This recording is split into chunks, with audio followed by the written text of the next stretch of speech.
Esto es El Telar, un podcast con historias y puntadas de dignidad.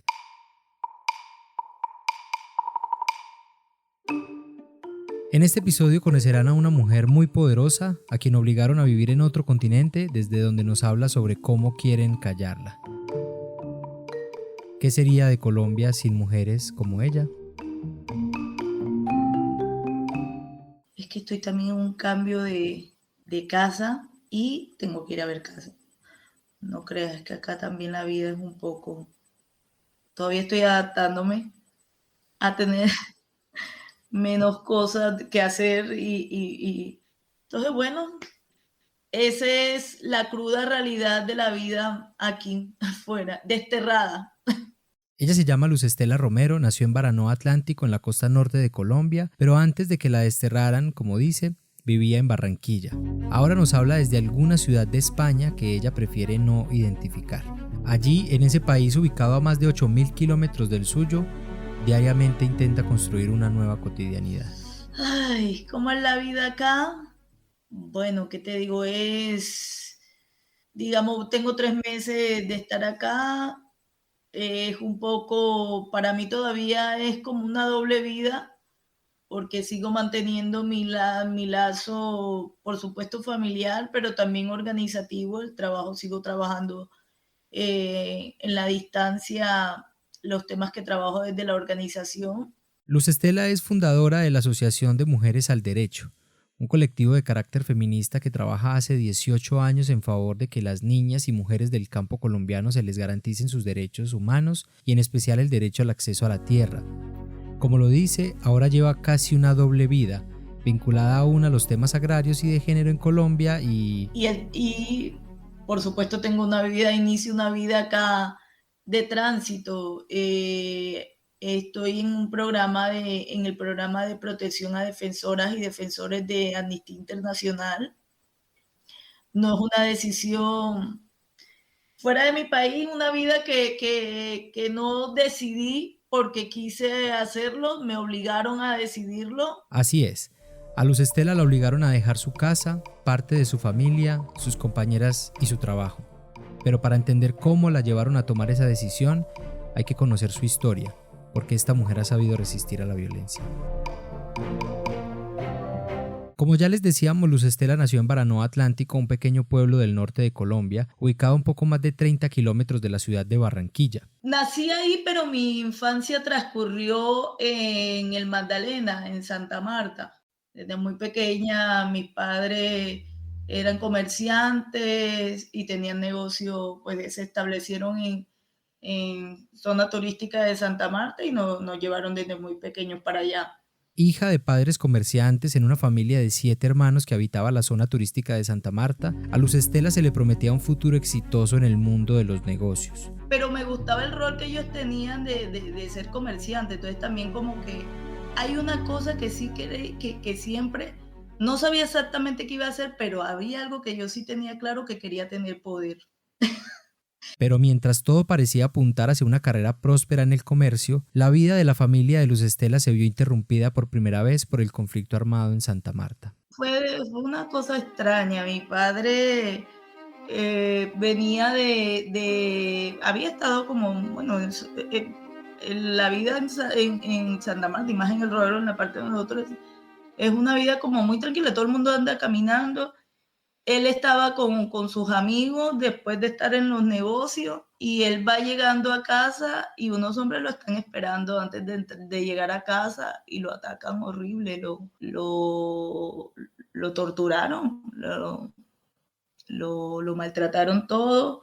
Logra correr, logra llegar a la casa. Eran los últimos años de la década de 1990, una época muy difícil en todo el país. Grupos guerrilleros como las FARC y el Ejército de Liberación Nacional estaban en pleno proceso de expansión territorial y a la par crecía el fenómeno paramilitar impulsado por dineros del narcotráfico y con el argumento de que una debilitada fuerza pública no podía controlar el avance insurgente. Según el informe de memoria histórica Basta ya Colombia, Memorias de Guerra y Dignidad, a marzo de 1997 los entes públicos en el país registraron a más de 414 grupos paramilitares conocidos como Convivir.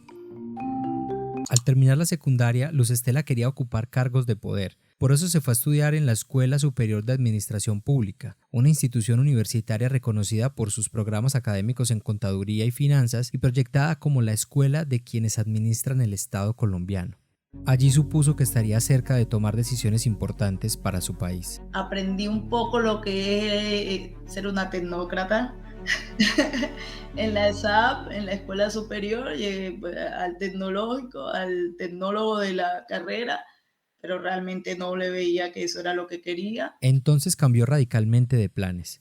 Se fue para la Universidad del Atlántico, también en Barranquilla, y se matriculó en la Facultad de Derecho.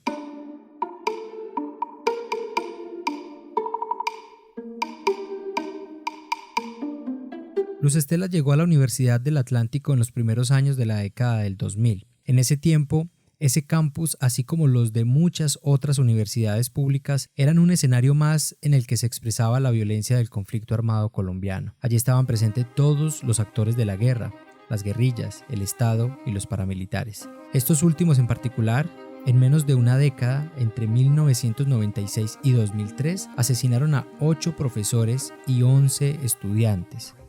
Este fue el ambiente que recibió a Luz Estela en la universidad. El conflicto armado se acercó a su vida por segunda vez. Entre el 2000, entre el 99, creo, ya no me acuerdo ni cuándo entré, pero era la época en que sí, ya la universidad había entrado con fuerza el paramilitarismo, los movimientos estaban, ya empezaba toda esa amenaza al movimiento estudiantil. Yo no fui una activista de movimientos estudiantiles porque no sé por qué, parece que ya debe ser culpa de mi madre también, tenía ya como desde muy niña como una crítica muy feminista y los movimientos estudiantiles universitarios son muy patriarcales. Entonces, al no encontrar espacios en los movimientos estudiantiles por sus actitudes patriarcales y sentir que en la universidad no podía materializar sus ideales políticos y sociales, se fue a los barrios populares de Barranquilla, en los que se encontró a muchas de las personas que ella había conocido en los barrios de Santa Marta y que estaban allí en calidad de desplazados internos. Entonces yo empiezo a buscarme un campo. Estando en la universidad, mi inquietud siempre era como que ya yo quiero ir a los barrios de nuevo, y empiezo a crear esto que se convirtieron, lo que es hoy el colectivo. Desde que llegué a la carrera empecé a crear algo que se llama jornadas jurídicas populares o algo así.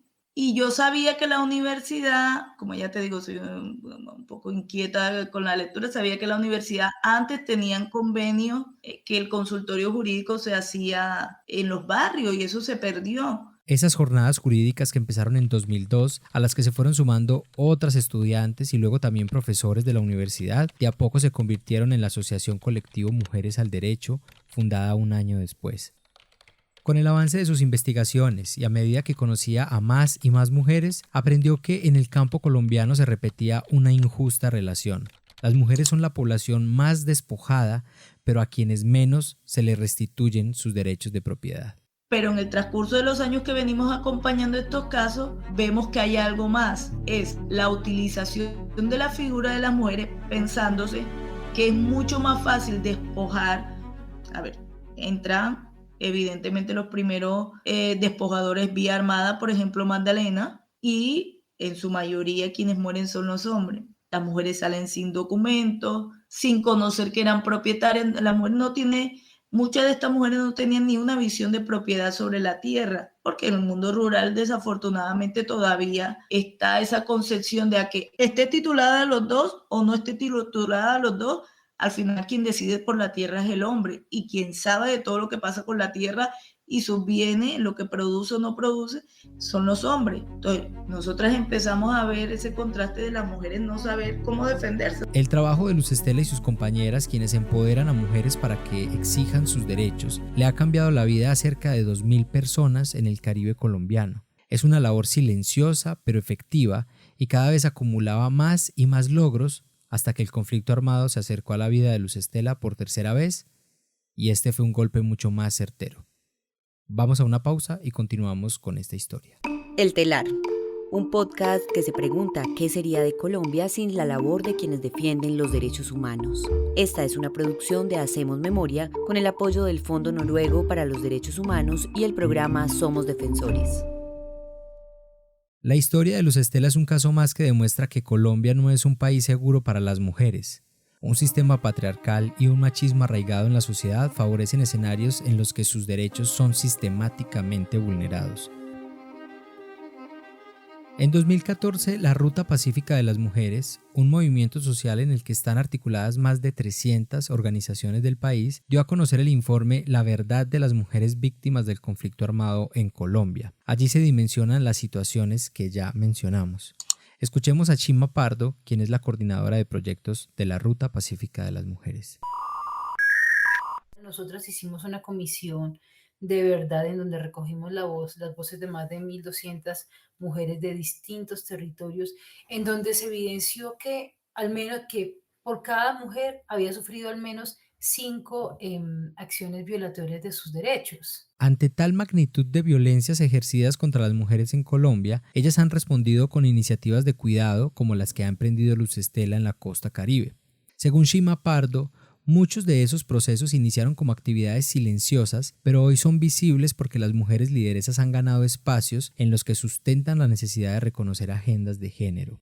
Cuando las mujeres son violentadas o afectadas en el marco de este conflicto armado, quienes son sus espacios o sus entornos seguros son las mismas mujeres y se han conformado distintas organizaciones en los espacios de llegada, cuando logran llegar. Entonces, esa sororidad entre mujeres ha sido muy poderosa para aportar a que esos afrontamientos de las violencias cometidas contra ellas en la guerra se puedan por lo menos sobrellevarlo.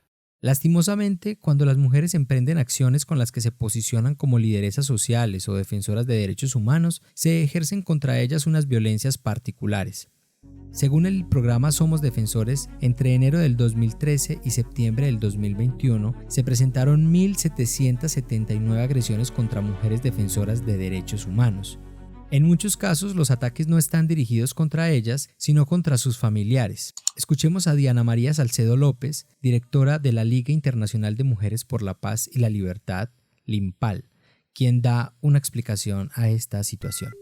Los actores armados agreden a los hijos, a las hijas y a familiares más cercanos de las mujeres defensoras porque es evidentemente una manera de impactar y de agredir a las mujeres, ¿no? Justamente por este sistema patriarcal del cual hablaba hace un momento, que ha dicho a las mujeres que estamos responsables del cuidado. Vamos a una pausa y luego retomamos la historia de Luz Estela. Cada vez son más las historias que se suman a Yo Defiendo Derechos, una iniciativa de MEMRIA y el Fondo Noruego para los Derechos Humanos, que ayuda a transformar la narrativa que existe sobre las personas que defienden los derechos humanos. Para esto han creado un enorme archivo sonoro en el que se escuchan testimonios sobre retos, riesgos y logros de defensores y defensoras en todo el mundo. Mi nombre es Adriana María Dios Colorado. Soy defensora de derechos humanos desde hace más de 30 años y llegué al tema de derechos humanos por una experiencia personal, y es que fui víctima de la desaparición forzada de mi compañero, con el cual tenía una bebé, siendo yo muy joven. Escucha más voces en www.idefendrights.org y comparte en tus redes sociales los relatos que más te emocionen.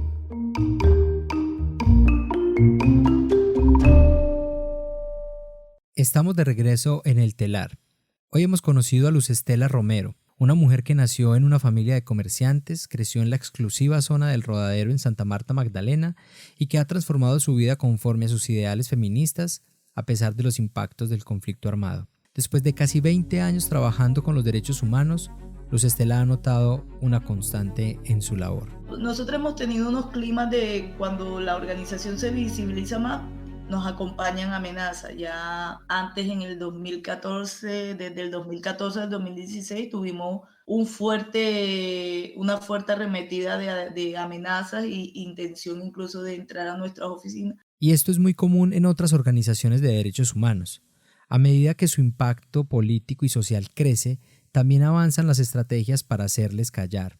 Luego de estos dos episodios ocurridos en 2014 y 2016 y narrados por Luz Estela, llegó el 2019, un momento que resulta clave para su historia. En ese año su organización preparó y entregó un informe a la Jurisdicción Especial de Paz, el tribunal transicional que fue creado luego de la firma del acuerdo de paz entre el gobierno colombiano y la guerrilla de las FARC. Allí demostraron el alto impacto que tuvo el despojo de tierras en las mujeres del Caribe colombiano y señalaron la responsabilidad de importantes empresarios, agentes estatales y grupos paramilitares. Toda la información que durante años han recopilado las víctimas y las profesionales de Mujeres al Derecho podría integrarse a un gran caso en el que se investiga el desplazamiento forzado y servir como evidencia para juzgar a las personas o grupos responsables. Luego de eso empezó una fuerte ola de protestas estudiantiles en 2019 en las que Luz Estela, sin pensarlo, terminó fuertemente involucrada. Entonces, tomo una voz muy fuerte en ese momento y esto te lo digo como antecedente porque a estas alturas no sabemos qué pasó, pero fueron las últimas cosas que yo hice activas así. En el escalamiento de su incidencia política, la temida constante se cumplió. Era diciembre. Luz Estela celebraba las festividades navideñas con su familia, un momento del año en el que bajó las precauciones de seguridad con las que vive desde que iniciaron las amenazas en contra de su organización. En ese contexto, el conflicto armado volvió a entrar a su vida y esta vez el golpe fue contundente. Mi hijo se graduó de su bachillerato, nosotros felices. Pues de estas cosas que desafortunadamente las defensoras y defensoras no debemos bajar la guardia. No somos responsables, pero esta es la gran lección que yo le diría a cualquiera. A mi hijo se lo intentaron llevar forzadamente, o sea, yo tengo denunciado al Estado por intento de secuestro y desaparición forzada. Como celebración de su graduación, el hijo de Luz Estela, de quien no diremos el nombre por su seguridad, se fue a una fiesta con amigos. Ella dudó en si dejarlo ir o no, pero finalmente, pensando en relajar un poco las medidas de protección con su familia, le dio permiso para que fuera. A la fiesta en donde él estaba, con otros chicos, llega 3 patrullas, 3 motorizadas de la policía, 6 agentes de policía, se dirigen solo a él, sin medir palabras, dice él, no me dijeron nada, y todos los que están de testigo dicen, no dijeron absolutamente nada. Es más, todos pensamos, uy, ¿quién está aquí? ¿A quién se van a llevar? ¿Qué pasó? Mi hijo dice, soy un menor de edad, cuando el tipo lo agarra, le dice, soy un menor de edad, tienes que llamar a mi madre. Mi hijo dice que también sintió algo, fue y le dice, yo soy menor de edad, tienes que llamar a mi mamá y a mi papá. Y los hombres no le dicen nada, simplemente se lo llevan. Los agentes de policía no tenían identificación y algunos estaban encapuchados. Pues no dicen nada y lo único que salva a mi hijo de que se lo lleven, afortunadamente, es que su amiguito con el que salió de casa le rogaba a los policías, llévenme a mí con él, yo salí con él, yo me voy con él. Y que la gente del barrio dice, es un chico, ¿qué pasa? O sea, no te lo vas a llevar así, tienes que esperar a sus padres. Los policías hicieron tiros como para espantar a la gente y poder llevárselo a él, pero no se salieron con la suya. En medio del forcejeo con los policías, el hijo de Luz Estela logra gritar los teléfonos de sus padres y eso lo salvó. Luz Estela y sus redes de apoyo actuaron rápidamente, lo encontraron y evitaron que sucediera algo peor. Desde ese suceso, los ataques en contra de ella, su organización y su familia no han parado. En ese punto, su única alternativa era salir del país. Por eso nos dio estas entrevistas desde alguna ciudad de España. Ya volvemos. Las personas defensoras de derechos humanos en Colombia trabajan todos los días por la paz, el territorio y la vida. Por eso la lucha de cada una de ellas también es conmigo. Queremos que escuches las historias de resistencia de procesos sociales de diferentes lugares del país. Ingresa a www.somosdefensores.org y conoce más sobre la campaña #Es Conmigo. Como hemos escuchado, la vida de Luz Estela se ha transformado de manera radical después del ataque a su familia. Sin embargo, si quienes la han perseguido lo que buscaban era acallarla, parece que no van a poder.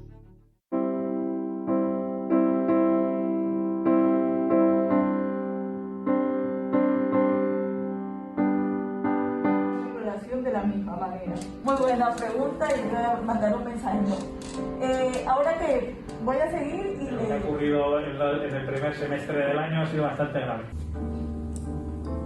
Un conflicto que también tiene responsabilidad del Estado colombiano. Esto que acabamos de escuchar son las intervenciones públicas que ha hecho Luz Estela en España durante su exilio. Su voz sigue sonando allí, desde donde denuncia las graves violaciones a los derechos humanos que cientos de personas defensoras como ella viven en Colombia.